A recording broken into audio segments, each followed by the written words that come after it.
Greetings from the Iranian Studies Unit of the Arab Center for Research and Policy Studies. My name is Mehran Kamrava. One of the most important and strategically consequential relations here in the Middle East is the very complex relationship between Iran and Afghanistan, two neighbors that are both strategic and also have been the source of much contestation and discussion over the last several decades. I can think of no one better to join us and discuss with us the importance of this very complex and complicated relationship than my good friend, Professor Amin Saikal. Professor Saikal is adjunct professor of social sciences at the University of Western Australia. Previously, he was distinguished professor of political science and director of the Center for Arab and Islamic Studies at the Australian National University. He is an awardee of the Order of Australia, an elected fellow of the Academy of the Social Sciences in Australia, and non-resident fellow of the Liechtenstein Institute on Self-Determination at Princeton University. I think it's fair to say that Amin is the author of what is by far one of the best books on Iran that is currently out in the market, Iran Rising, published by Princeton University Press. The first several pages of this book are made up of the endorsements by very distinguished scholars of Iran, and it is a testament to the book's brilliance. His other books include Islam Beyond Borders, The Ummah in World Politics, published in 2019 by Cambridge University Press, and a co-authored book, The Afghanistan Spectre, The Security of Central Asia, that is published by Ivy Torres and Bloomsbury in 2021. Another book, Modern Afghanistan, A History of Struggle and Survival, published in 2012, and the very consequential and very impactful book, The Rise and Fall of the Shah, Iran from Autocracy to Religious Rule, again published by Princeton University Press in 2009. Professor Saikal will help us explore and understand three important dimensions of Iran's relationship with Afghanistan. First and foremost, Tehran's objectives in Afghanistan. Secondly, the means and the extent to which Iran influences and tries to exert its influence in the country. And of course, third, the implications of Iran's policy in Afghanistan for Iran, for Afghanistan, and for the largest region. And again, we're thrilled to have Amin Saikal with us. Amin, the floor is yours. Thank you very much. It's very kind of you, Mehran, to invite me in the first place, and I would like to warmly congratulate you on this relatively new academic venture that is the Iranian Studies Unit, which is very much in need, and it's wonderful to be a participant in this program. As you pointed out, my talk is going to be on Iran and Afghanistan, which is a very, as you kindly elaborated, it's a very complex relationship. Iran and Afghanistan have much in common to bind them together, but also many differences that distinguish them from one another.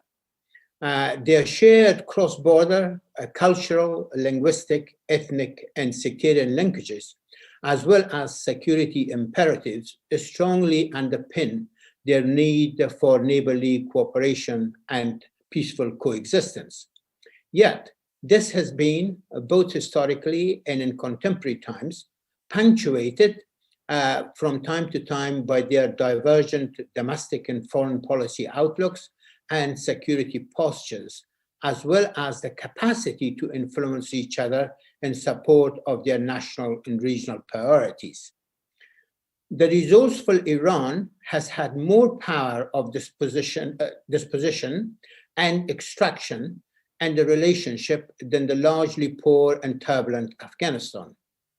The resultant imbalances have endowed Tehran with more bargaining capability than that of Kabul, and the two sides' prioritization of their policies towards one another. While it is very tempting to put the evolution of Iran-Afghanistan relations in a historical context, but in view of the time limitation, I wish to focus primarily on the shared and divergent interests that have come to shape their relations primarily during the US-led intervention in Afghanistan over 2 decades ago, an intervention that is now set to terminate very soon. I will do this largely from an Iranian angle to elaborate on 3 main issues. The first is to explore the main objectives of the Islamic Republic of Iran's policy behavior towards Afghanistan. The second is to assess the degree of leverage of influence that Tehran may have managed to secure so that the changing Afghan situation does not adversely affect Iran's national and regional interests, and the means and the methods by which Tehran has sought to advance its objectives.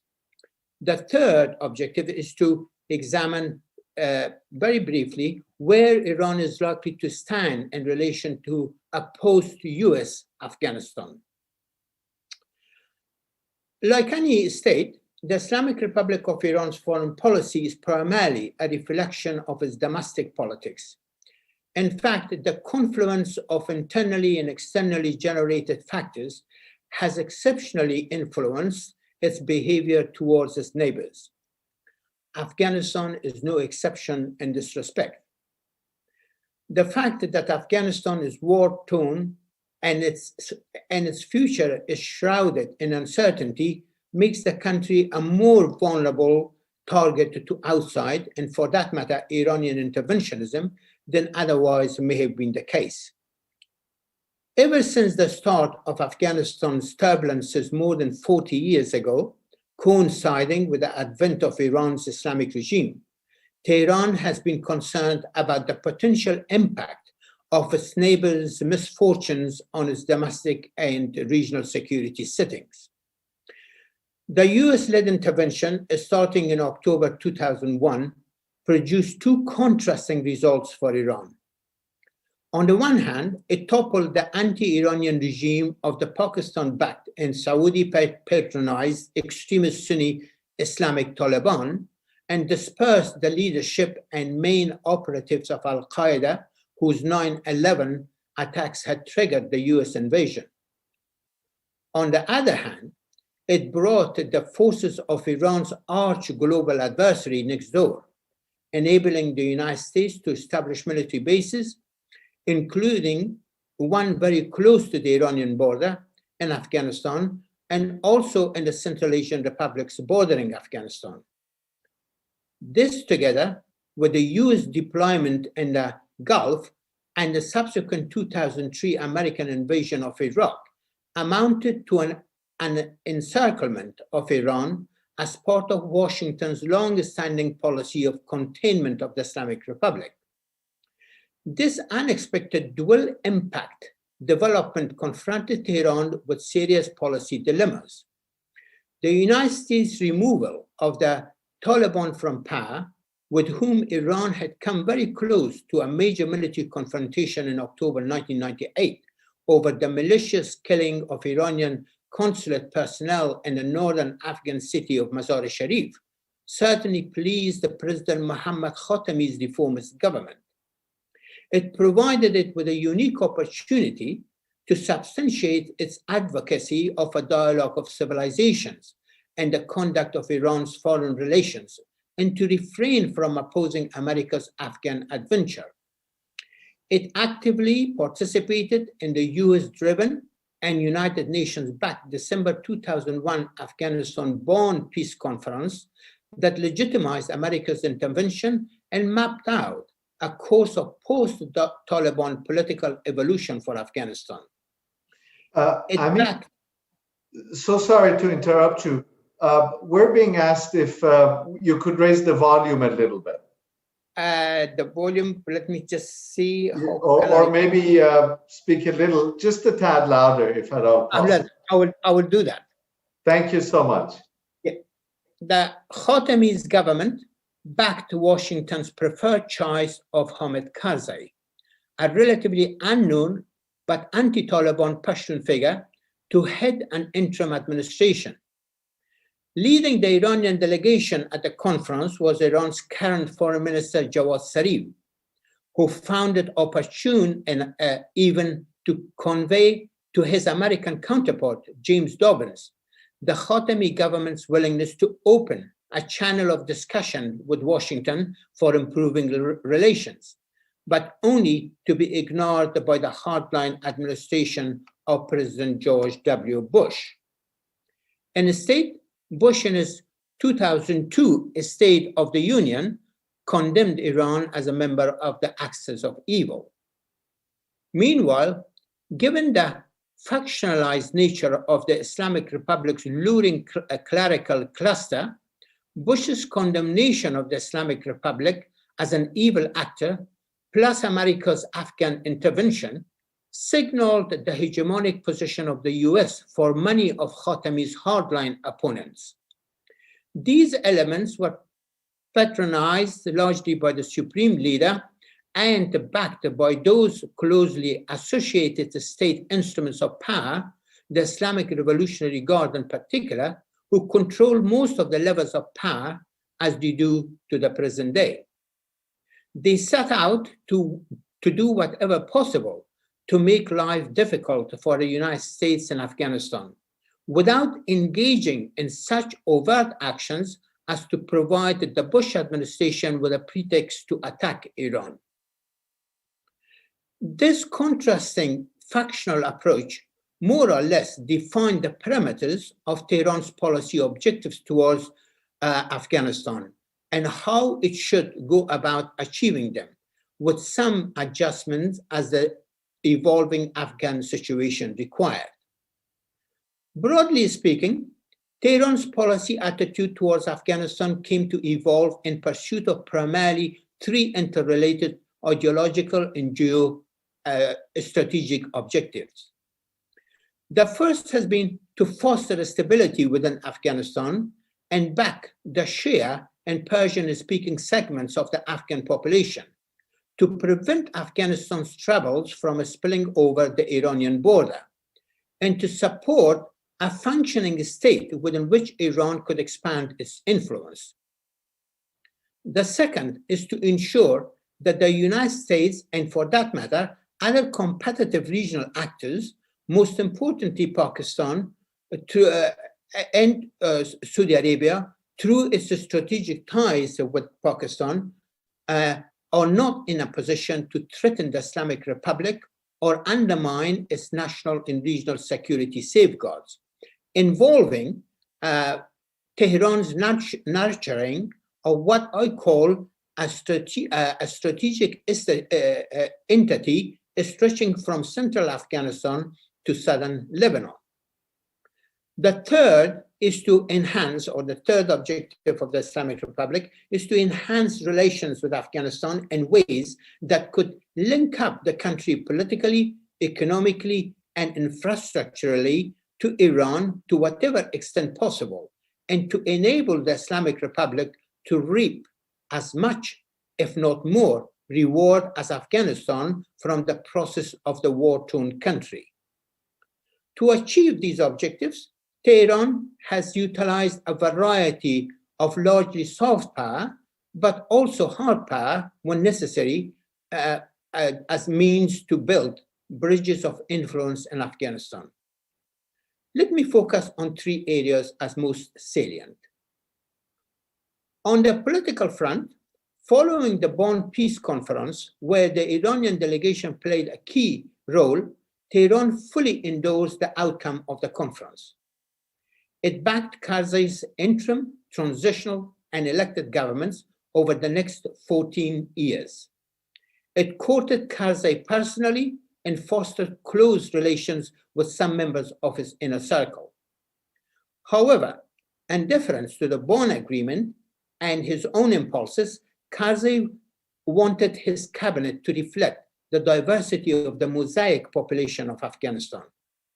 He always included a couple of powerful Shia leaders in his cabinet to represent the 15 to 20% Shia segment of the Sunni-dominated people of Afghanistan. They included most prominently his vice president and leader of Hizb Wahdat-e-Islami Afghanistan, Muhammad Karim Khalili, who has had close links to Tehran from time of the Soviet occupation of Afghanistan in the 1980s. Karzai also deferred extensively to the most influential spiritual Afghan Shia leader, Grand Ayatollah Muhammad Asif Mohseni, who until his death in August 2019 had an extensive affiliation with Tehran.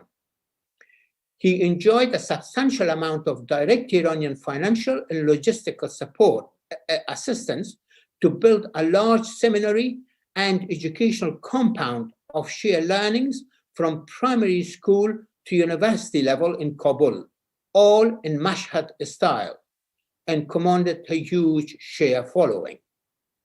Meanwhile, Tehran provided direct monetary assistance to Karzai in the form of frequent substantial cash payments. In acknowledging Tehran's donations, Karzai claimed that it was for his office expenses, although some insiders have said that he used the largest for personal and patronage building purposes. Whatever the case, Tehran managed to penetrate the Karzai governments at the highest level by having allies within and outside the Afghan power structure capable of ensuring that Iran's interests were not violated in any major decision made. While it is not possible to determine the degree of favor that Iran may have received in return, it is clear that it could not have been entirely without the political benefits. In addition, along with Khalili's group, Tehran has backed 3 other Shia parties as conduits of influence, all of which have stemmed from the old Tehran-supported Hizb Wahdat, or the Unity Party, which consolidated in resistance to the Soviet occupation in the 1980s. One of them is the Hizb Wahdat-e-Islami Mardum Afghanistan, or the Party of the Unity of the Peoples of Afghanistan, led by the powerful Muhammad Muhaqqaq. Karzai's successor, President Ashraf Ghani, has been less sanguine in the conduct of relations with Iran, and there is no report of him having received any direct cash payments. However, he has not been in a position to downgrade the role of Tehran and its conduits in Afghanistan, especially as Afghan politics has become increasingly ethnicized under him. While conscious of the popular strength of the Shia parties, he has teamed up with a prominent Shia figure, Mohammad Sarwar Danish, as his vice president. Ghani has often pandered to the Shia leaders, as he has also to leaders of other minorities, to boost his political fortunes, especially in the face of Taliban's rejection of his government as illegitimate and growing internal criticism of his leadership by some of his even associates. In contrast to their historical deprivation, and despite the Taliban's sectarian hostility towards them, the Afghanistan Shia minority has grown to secure a sizable share in the Afghan power structure, economy, business, trade, communication, and security sectors. This is not to claim that Iran controls them, but that Tehran has sought to leverage them to entrench its position as an important player on the Afghan scene. Concurrently, Tehran has nurtured friendly ties with prominent figures among the Sunni Dari-speaking segments of the Afghan population based on cultural and linguistic affiliations. They include the current chair of the Council of National Reconciliation and former chief executive in the Afghan National Unity Government, Dr. Abdullah Abdullah, and former foreign minister Salahuddin Rabbani, and before him, his father, the late President Burhanuddin Rabbani.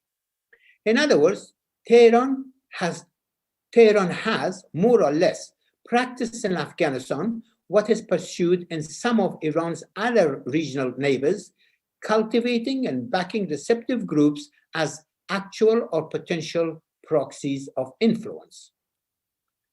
Another plank of Tehran's policy approach has been to participate actively in the post-Taliban reconstruction of Afghanistan. In the process, it has been one of the country's most generous donors. At the 2002 Tokyo Afghanistan Donor Conference, Iran pledged $560 million for reconstruction, the largest of any country outside the OECD. It added another $100 million to this amount in 2006, and $50 million in donations, plus $300 million in loans in 2008. It is invested heavily in infrastructure, schools, and social services, while expanding its cultural, religious, and economic ties. Between 2007 and 2013, Tehran contributed $50 million a year for counter-narcotics operations as well. Since 2001, Iran has become Afghanistan's largest trading partner, with a balance of trade weighing heavily in Iran's favor. Most of Iran's development aid has been channeled into projects in Afghanistan's western provinces along the border with Iran. Many cities and regions of these provinces have become dependent on Iran for electricity, fuel, and cross-border trade, and some for their general economic well-being. Given Afghanistan's tense relations with Pakistan, mainly because of Islamabad's support of the Taliban, Iran has been receptive to granting landlocked Afghanistan permission to use its Chabahar port on the Gulf for transit purposes. It has funded and constructed expensive infrastructural projects, including a bridge and a major road to link Chabahar to the Afghan border. India has strongly supported this development due to its long-standing desire to bypass Pakistan in order to secure safe transit access to Afghanistan and Central Asia. Afghanistan is now linked to India by a road to Chabahar constructed between Zaranj and Dalaram, a trade route that rivals the China-Pakistan economic corridor and the port of Gouda in Balochistan. Chabahar symbolizes Iran's and India's shared strategic interests, which include containing Pakistan's influence in Afghanistan. The first Iran Fund railway linking the Iranian northeastern to Afghanistan western parts over 140 kilometers track was launched in December 2020 at the cost of $75 million as part of Iran's development assistance to Afghanistan.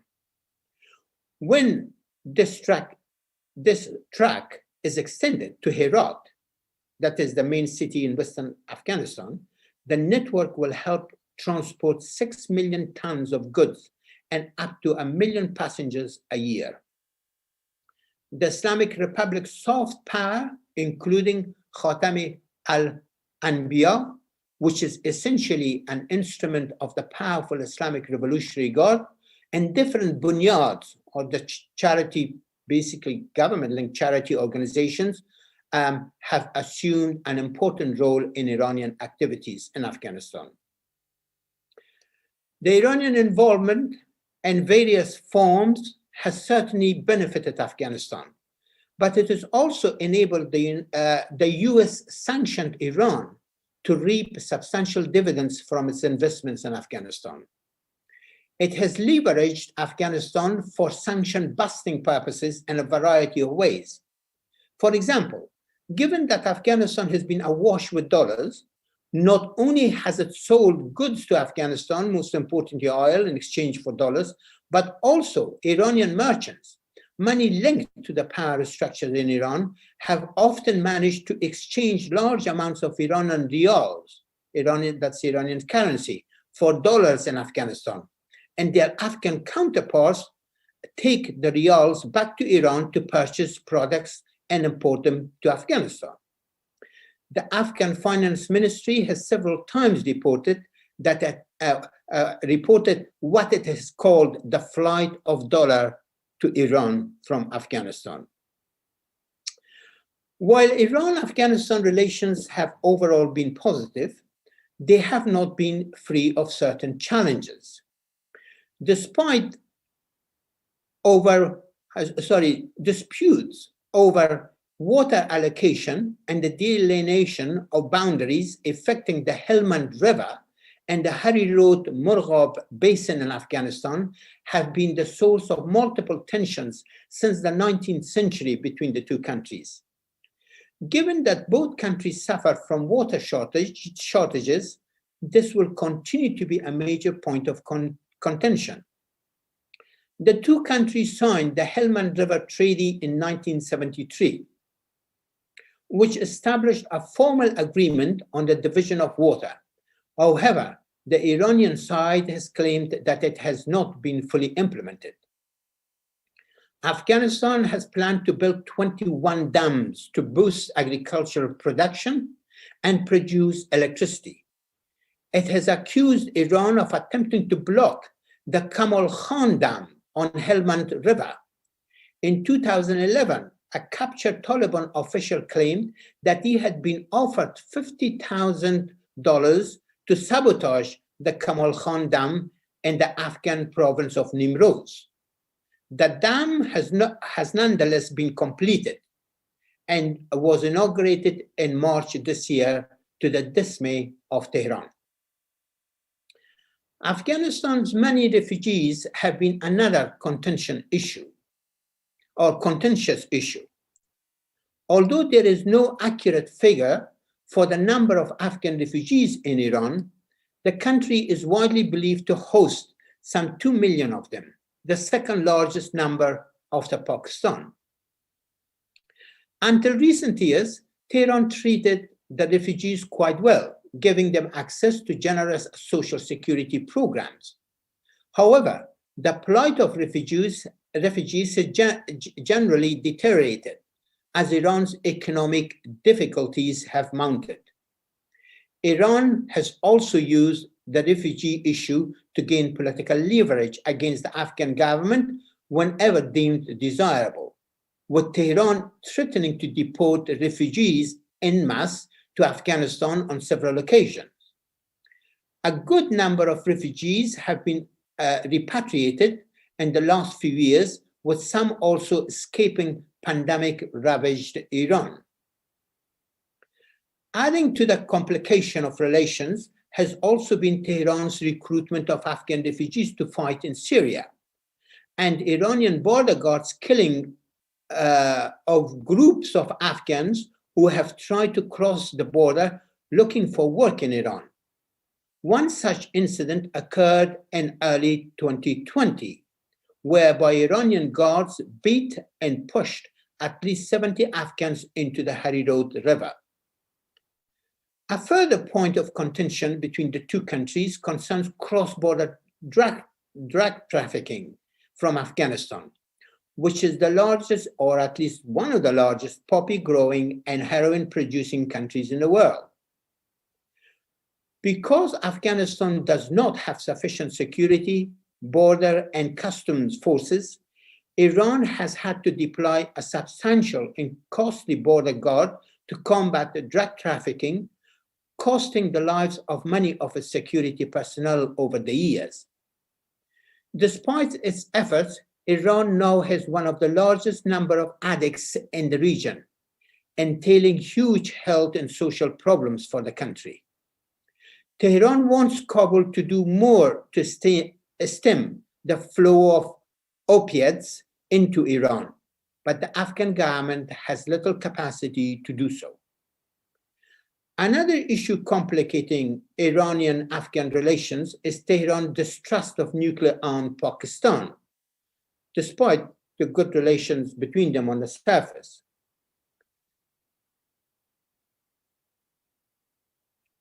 And of course, Pakistan has had a long history of intervention in Afghanistan aimed at countering Indian influence and preventing Iran from gaining the upper hand in the country. Pakistan is a predominantly Sunni Muslim state, with Shia forming around 20% of its population of some 208 million. Although Tehran and Islamabad have maintained the semblance of good neighborly relations, the Iranian side harbors serious reservations about Pakistan. It has accused Islamabad of helping in providing sanctuaries with Saudi backing to separatist groups such as Jundullah, the Soldiers of God, and the Sunni-dominated Iranian province of Sistan-Baluchistan on the border of Pakistan and Afghanistan.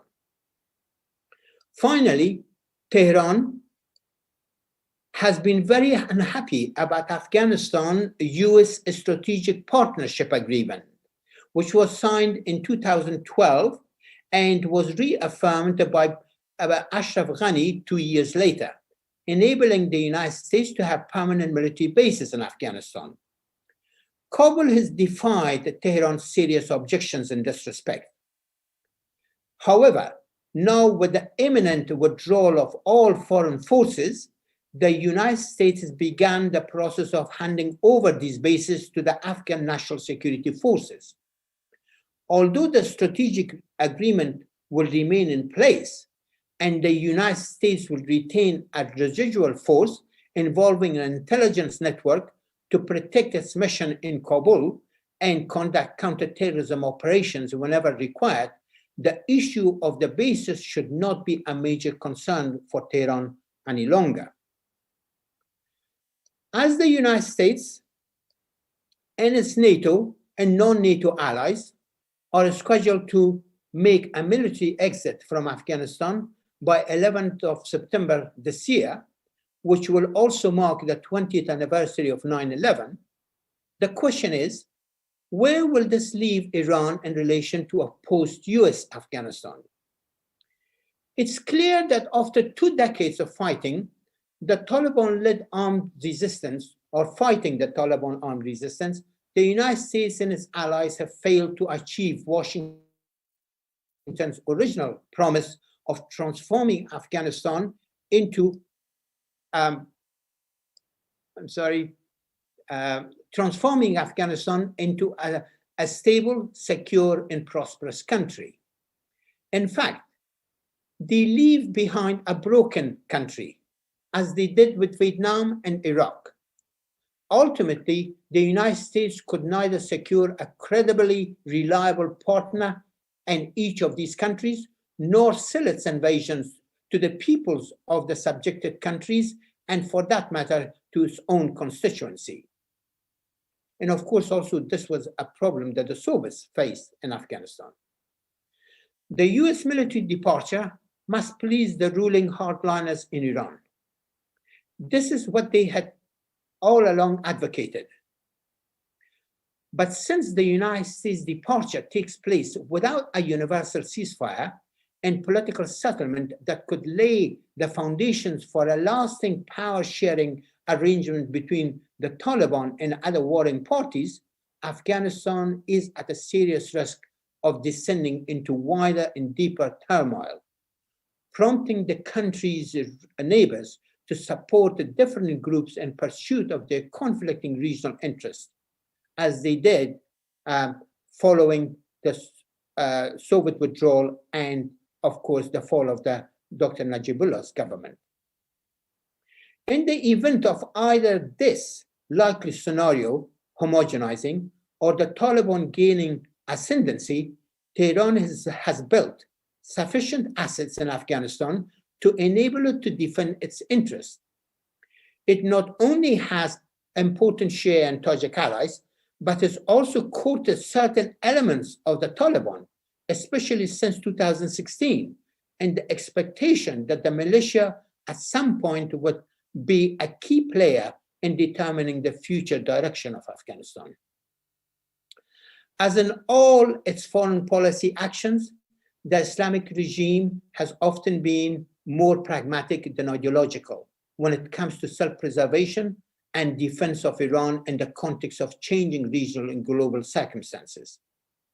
In relation to Afghanistan, it has been there before, following the Soviet withdrawal from Afghanistan, and has plowed its way through the long years of US and allied intervention in the country.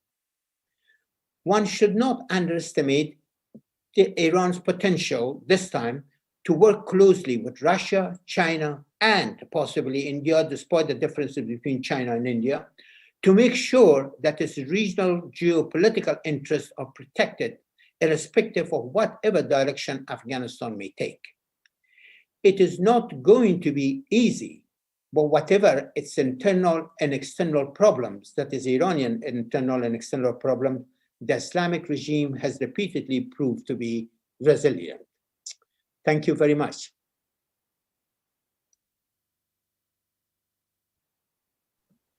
Amin, thank you. This was absolutely brilliant. I am just sitting here and really taking it all in. It's terrific. Thank you so very much. You presented a very comprehensive discussion, but also you highlighted some of the complexities that Iran is facing, and also I suspect also causing and complicating matters even more. And I think one of the topics that you mentioned is Iran's paradoxical relationship with Taliban, or at least elements within the Taliban. And we have often heard that Tehran has provided sanctuary inside Iran for various Taliban figures. They haven't confirmed, for example, that a senior Taliban commander who was hiding out in Iran was assassinated. But there's been reports, for example, that Mossad recently assassinated a senior Taliban commander who'd been living in Iran.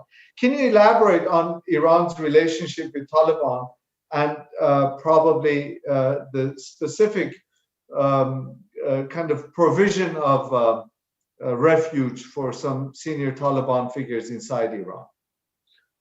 Well, thank you very much for that question. I mean, the United States has accused Iran over a long period of time that has been harboring the Taliban, or at least has been in some sort of cooperation with elements of the Taliban. And we know that, for example, in 2017, that the Taliban leader, Mullah Mansour, who was just crossing the border from Iran into Pakistan, he was targeted by the American drones and was killed. And probably that was not the first trip that the Taliban leader had made to Iran, but it's highly possible that he may have been there a number of times before. When I was in Tehran in 2017 and I was talking to the Iranian foreign minister, he was kind enough actually to let me know that yes, they have open dialogue with the elements of the Taliban, because in the way he put it, that this is not to really undermine the position of the Afghan government in Kabul, but rather to anticipate that the Taliban one day is going to play an important role, and determining the future of Afghanistan in Afghan politics. And therefore, we have to be conscious of that, as you put it, and we need to really talk to all sides, because as far as the situation in Afghanistan is concerned, is very fluid. And therefore, it is important for Iran to be in contact with elements from all sides in the conflict, and therefore to be in a position to protect at least Iran's interest in the region. I mean, I've also read the reports that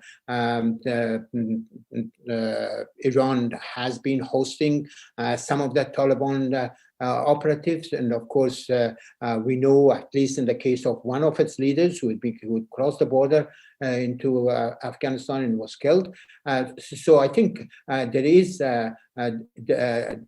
some truth in that, because I mean, Iran has publicly admitted that yes, we are in contact with elements of the Taliban.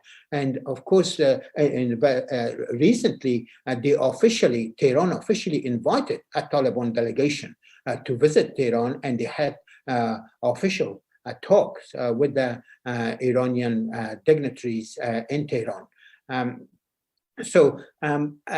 As to this report that Mossad may have assassinated that major Taliban operative or commander inside Iran, I really, to be honest, don't have any direct knowledge of that at all. I mean, apart from the fact that that has been reported. But I wouldn't be surprised that if Israel is very active in terms of targeting certain or hitting certain targets in Iran, and as we know, they have been doing this. They've been doing that, and not only Iran but also in Syria. But if they think that the Taliban are likely to join forces with Iran at some point in one form or another, then obviously, as far as Israel is concerned, they would also become a target. Perfect, thank you. As you know from your discussions with Iranian foreign policy makers, one of the things they complain about bitterly is the fact that the United States fails to reciprocate when Iran comes to America's assistance.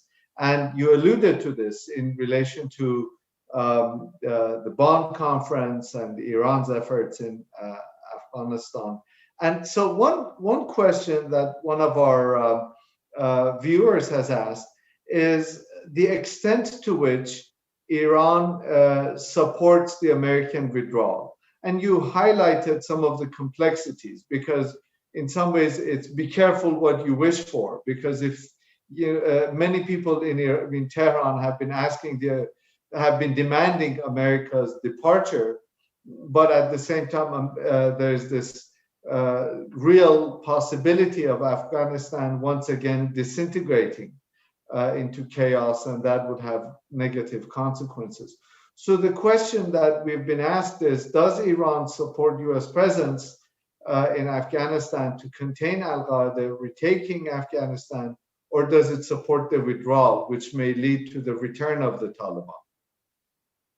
Well, I mean, Iran's ideological position, and for that matter, public position, has been all along that foreign forces should withdraw from Afghanistan, and of course, Afghanistan should be able to look after itself. But at the same time, they have never really said that they definitely wanted the American forces to withdraw before there is some sort of settlement of the Afghan crisis. I mean, as we know, the Americans have been working on a political settlement since the middle of 2019. Their main envoy for Afghanistan reconciliation, Zalmay Khalilzad, has been engaged in a shuttle diplomacy to bring about some sort of a reconciliation between the Taliban and the Afghan governments and other Afghan parties from inside Afghanistan. But Of course, they haven't really, I mean, you know, that's become known as the Doha process. I really think that the Doha process has reached a sort of a dead end, simply because that the United States signed a very flawed peace agreement with the Taliban in February 2020, which essentially basically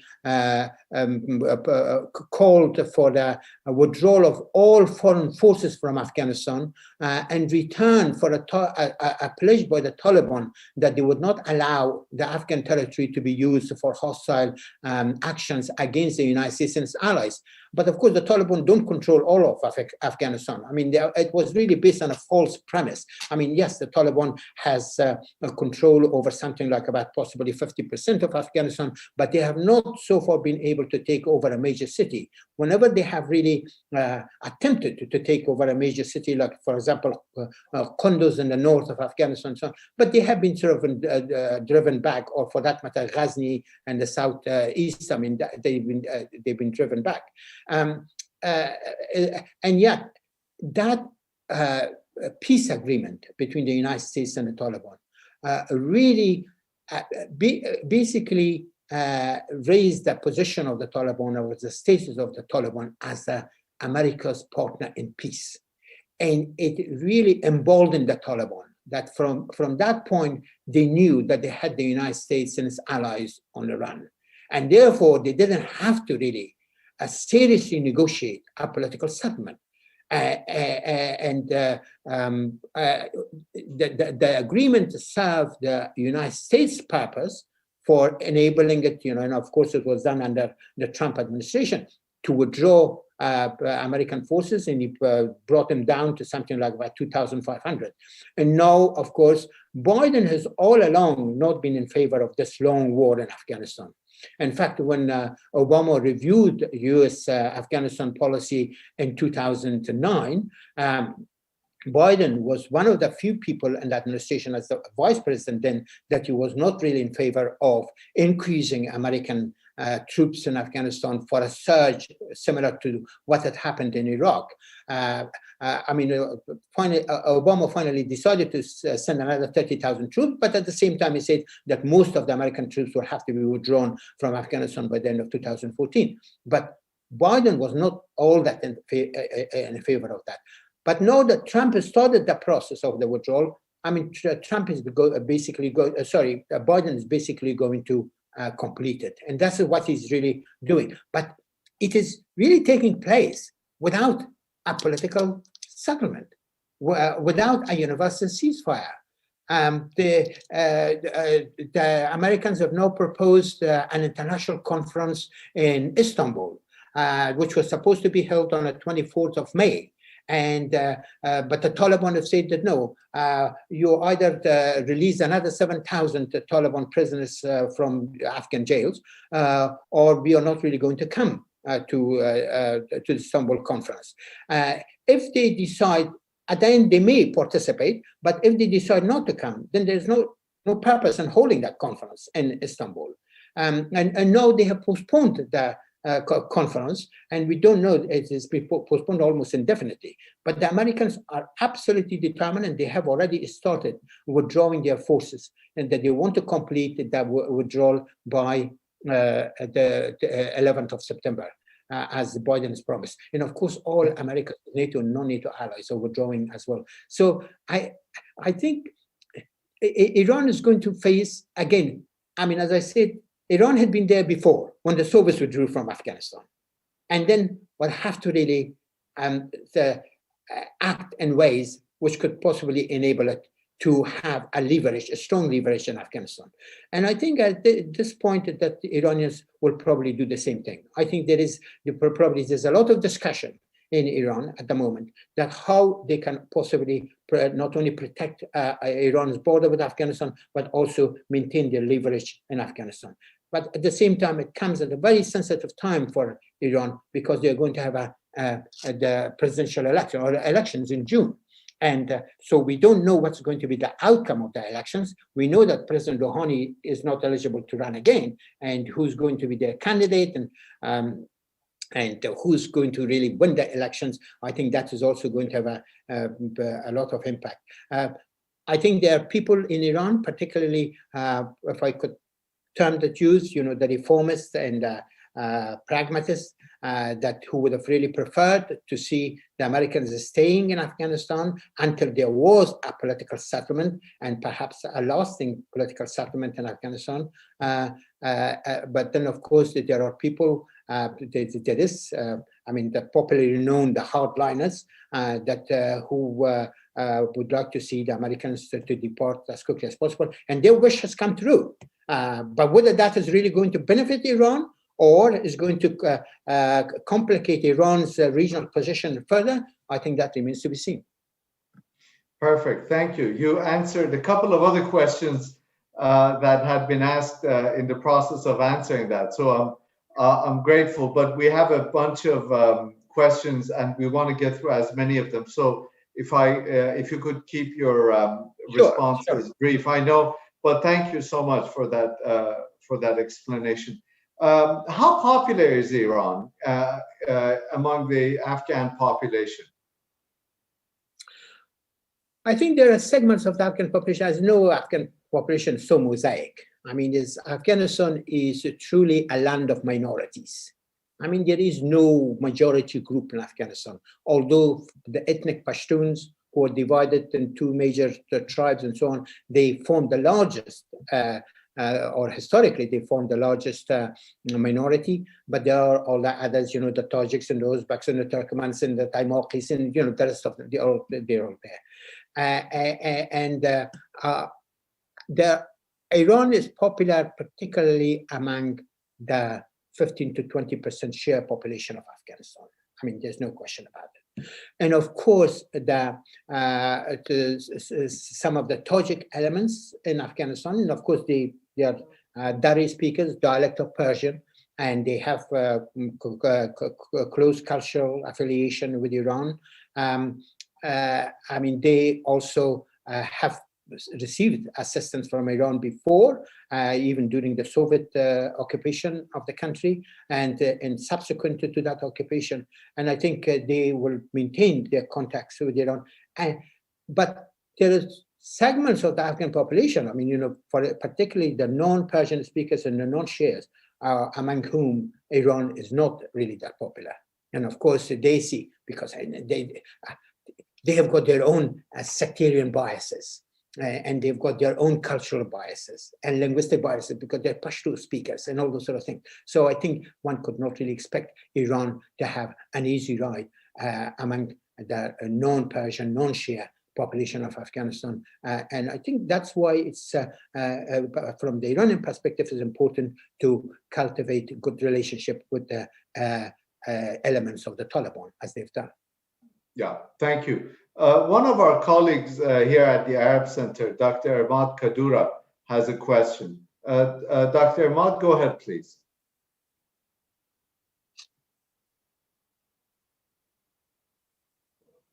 Dr. Ahmad, go ahead, please.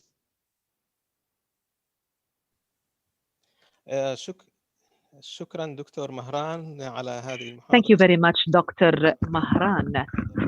I would like to thank you very much for this valuable lecture. It added a lot of information with regard to the topic that you have been discussing in very few minutes.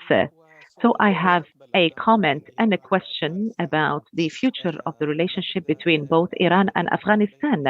So the relationship between Afghanistan and Iran are going to be impacted by the withdrawal of the United States or US troops in the coming months. And there is a possibility that Taliban would go back very forcefully and very strongly.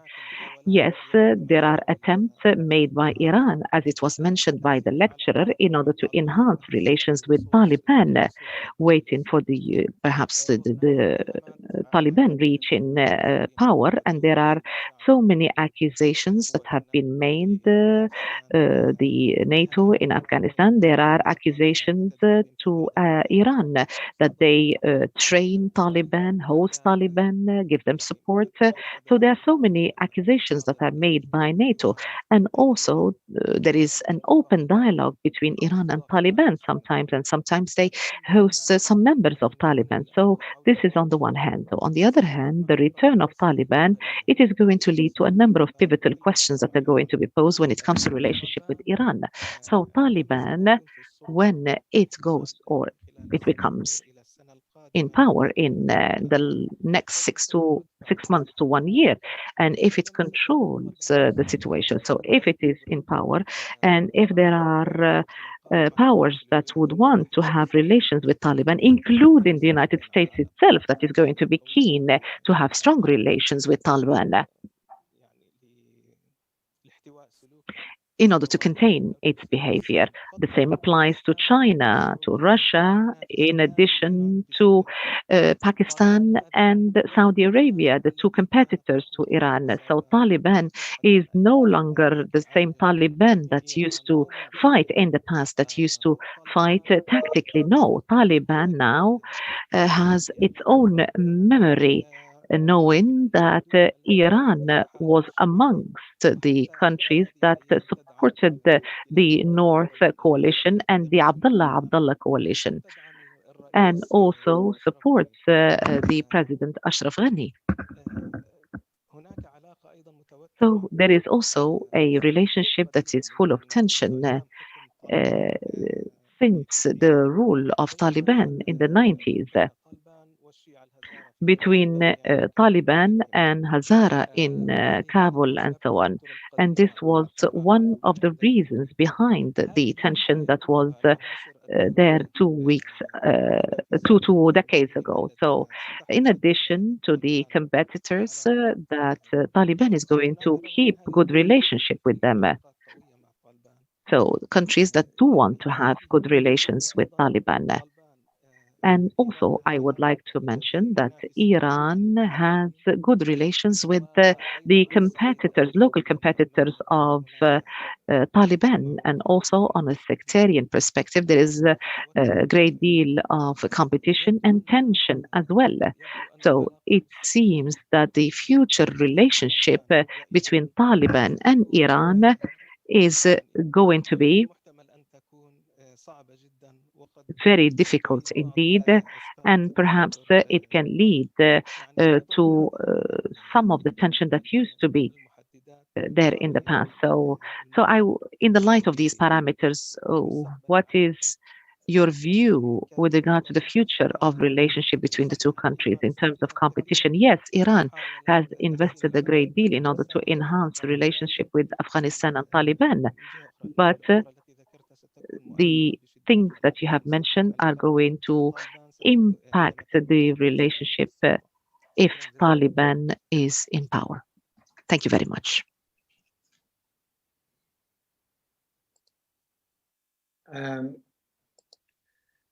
Well, thank you very much for the comment and also the question at the end.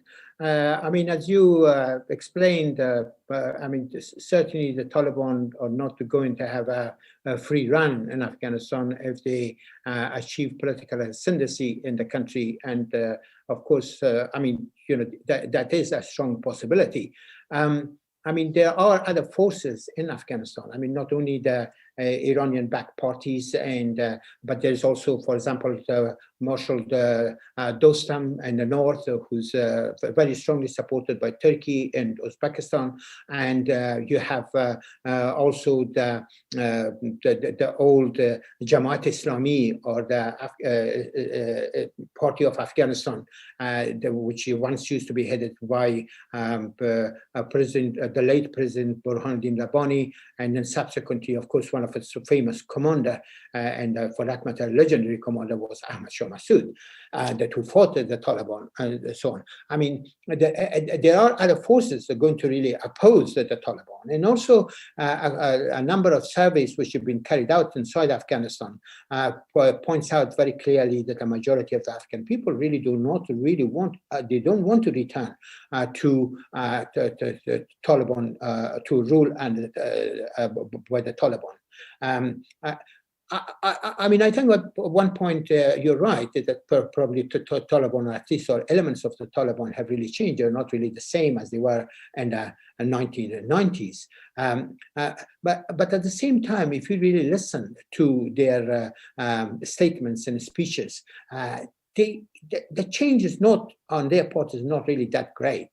They still want to rename Afghanistan as the Emirates of Afghanistan, and they still want to bring in the Sharia law to control every aspect of life in Afghanistan. And they have said that they will respect the right of women and girls and their education and going to school, but they've always qualified it by saying, as it is permitted under Islam.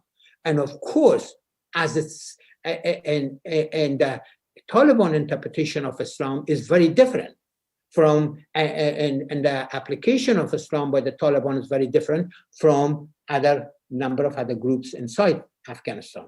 I mean, Afghanistan, historically, if you really look at Afghanistan, what has been in place in Afghanistan has been, quote unquote, if I could use this term, a moderate Islam.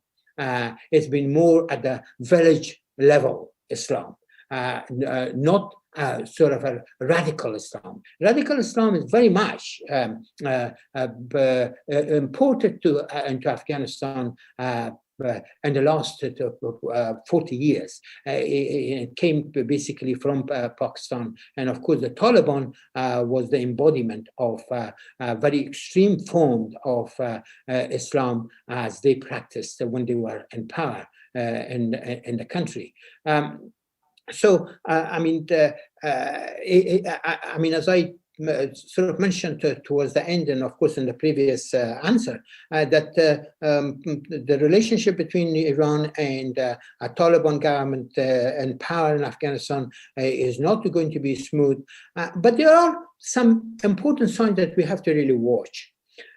One is to what is going to really happen, and current negotiations, which is of course at the moment indirect, between Iran and the United States concerning the Iran nuclear agreement of July 2015.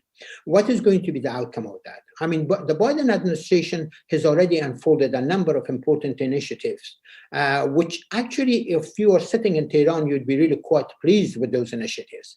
I mean, what the United States is doing, has done. One, okay, we would like to really open the dialogue with Iran. Of course, there are hurdles that both sides have to overcome, and at the moment, both sides are posturing as much as possible. And the other things that they've done, so for example, the halting the sale of offensive weapons to United Arab Emirates and Saudi Arabia, and of course, releasing the intelligence reports about the de facto ruler of Saudi Arabia and in relation to the assassination or killing of Khashoggi, and the Biden administration has called for an end to the Yemen war and to America's support for the Arab coalition operations in Yemen, and has also removed the Houthis from the list of the American terrorism list. I mean, these are sort of things, and also they've restored the Biden administration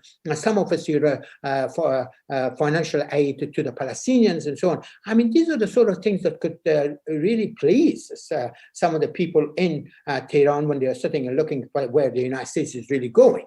And I think in the same way, if there is some kind of rapprochement between Tehran and Washington, that could also have important impacts on Afghanistan, and how the Americans would be quite favorably disposed towards Iran to have, hopefully, a positive role in Afghanistan, and also basically refraining the Taliban from reinstating the type of extremist rule that they had, for example, in the 1990s until 2001. But the Afghanistan situation is indeed very complex. I mean, the Afghan situation is intertwined with India-Pakistan conflict, Iranian-Saudi rivalry, Pakistan-Saudi strategic relationship, Chinese American competition, Russo-American competition. Of course, Iran has just recently signed a 25-year long strategic agreement with China, which is really going to bring a lot of Chinese investment into Iranian industries, infrastructure, and so on, and possibly closer military cooperation, intelligence cooperation, and all these sort of things. So the Afghanistan problem it's not something to be resolved really that quickly. That's why there was so much hope was invested in this peace process, the Doha peace process, that it will actually result in a political settlement of the country. And that has not been achieved so far. And I doubt very seriously that is going to be really achieved over the next 4 months before the Americans and all the allies are out of Afghanistan. So what is really left is going to be that I feel absolutely sorry and devastated about the Afghan people. They are going to be caught in this conflict for much longer before perhaps there's going to be some kind of settlement. And what would really emerge from Afghanistan, and Afghanistan's neighbors are going to be very much watchful of how the situation is going to really develop. Not only Afghanistan neighbors, but also regional actors, India, Russia, Turkey, Saudi Arabia. Of course, Iran is a bordering neighbor. Perfect. Thank you, Amin. We're way over time, but I do want to get to the other questions. And very quickly, there are 3 questions. One asks about the Mashhad Shura, which is a host apparently for Taliban leaders. And the question is, Iran is providing small arms to the Taliban, but not logistic weapons. Is that indeed the case? Well, that has been reported, that that Iran has been providing some small arms, but no heavy weapons or anything at all. But of course, that means that certain elements of the Taliban, not necessarily the movement as a whole. I mean, I don't think that's really the case. I mean, as I mentioned, certainly Iran or Tehran thinks that it's in the interest of Iran to have some sort of a close relationship with receptive elements of the Taliban. And that's what they have really done. If that means that Iran can provide them some assistance in order to keep them on side and make sure that whoever is going to win the situation in Afghanistan or achieve ascendancy, then Iran is in a position to use a leverage or have a leverage to protect its own interests. Perfect, thank you. May I ask 2 last questions, 2 final questions that our people have asked us. And very quickly, Iran and Afghanistan, you mentioned this, they have recently signed an agreement over water rights with the Helmand River. Do you think this will resolve the water dispute between the 2 of them, or is there more to the dispute? I think there's more to the dispute. I mean, the agreement was signed in 1973, and that was between when the Shah was in power, and of course, Afghanistan was a kingdom at the time. Sorry, it had just become a republic. I mean, that agreement basically settled the distribution of the water from the Helmand River. But Iran has complained over years that that agreement has not been honored to the extent it should have been by the Afghan side. Afghan side has used more water and dammed water, and therefore they're really starving the side of Iran, which is very much dependent on that water.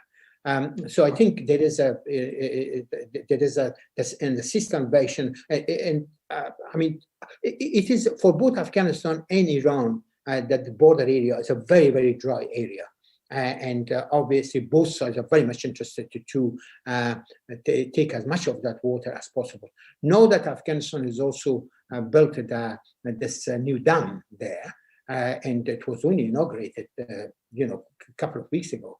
That is on the Helmand River, and which flows into the Hari Road Basin. That is obviously complicating the situation further for the Iranians. I mean, this issue is not going to be resolved really that quickly. It's going to be a sort of a thorn in the side of the two, in the relationship, between the two sides. But at some point, they have to really come together. But it depends, whether Afghanistan is going to have a government which is really capable of concluding an agreement with Iran, which is going to be, or revising that agreement and reaching a settlement with Iran, which is going to be very lasting. Because, I mean, it all depends on how really the situation is going to develop inside Afghanistan.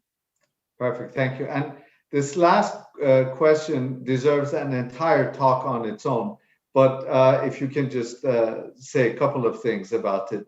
The role of China in role of China in Iran-Afghanistan relations.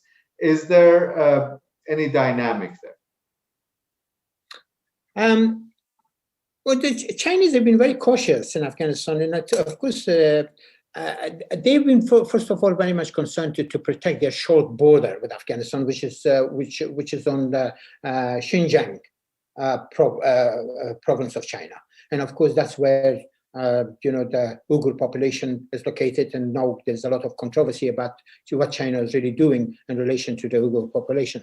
And in fact, the Wakhan corridor in Afghanistan, which is bordering China, and it's a very short border, it's about, I think, 46 miles, 43 miles, actually is jointly patrolled by Afghan and Chinese security. So that's something. Of course, China has signed agreements with Afghanistan for the extraction of copper mine, which is one of the largest in the region. And of course, also the Chinese conglomerate has signed an agreement to exploit the oil or petrol from the Amu basin in northern Afghanistan.